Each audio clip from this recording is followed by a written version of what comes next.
बहू, परसों से रमजान शुरू है और तुम्हारी चारों नंद भी शहर से वापस आने वाली हैं। मेरी दोस्त बता रही थी कि नंद बहुत गंदी होती हैं। अगर मेरी नंद भी गंदी निकली तो नहीं नहीं, मैं कोई गलती नहीं होने दूंगी कि मुझे सजा मिले।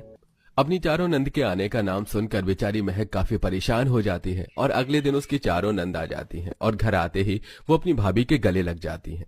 आखिरकार हमें अपनी भाभी जान के दीदार हो ही गए। अरे बेटा, तुम चारों आते ही अपनी भाभी के गले लग गई। कल से रमजान शुरू है, थोड़ी उसकी भी तैयारी कर लो।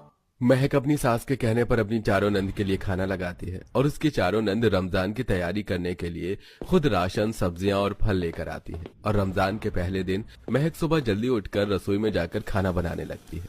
एक काम करती हूँ, मेरी चारों नंद को बिरयानी, कस्टर्ड, जूस काफी ज्यादा पसंद है, यही बना लेती हूँ।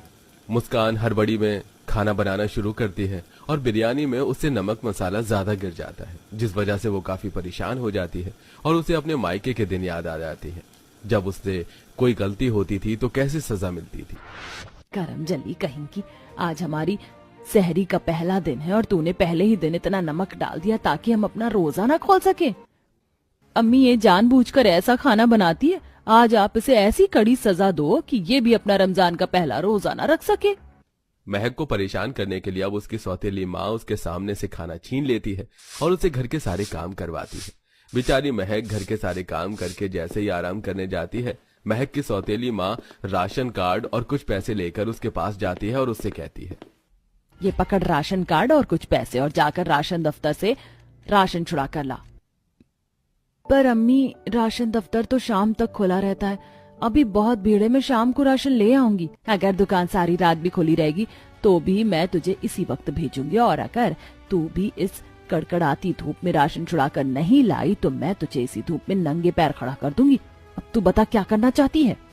महक को कोई दूसरी सजा न मिले इसलिए बेचारी महक चिलचिलाती धूप में राशन दफ्तर जाती है और लाइन में खड़ी होकर राशन लेती है और अपने सिर पर 10 किलो गेहूं और 4 किलो चावल लेकर घर आती है, जिस वजह से वो काफी थक जाती है और उसे प्यास लगने लग जाती है।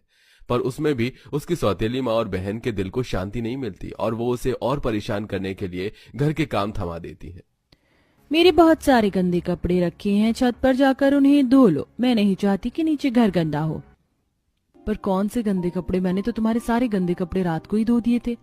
तुम मुझसे जुबान चला रही है, माँ से शिकायत करूं तेरी? अपनी सौतेली माँ का नाम सुनकर महक डर जाती है और उसके हाथों से कांच का गिलास गिर जाता है। कांच गिरने की आवाज सुनकर उसकी चारों नंद रसोई में आती हैं और अपनी भाभी से कहती हैं, भाभी, आप इतनी डरी हुई क्यों हो? और आपको तो बहुत पसीना आ रहा है। बाजी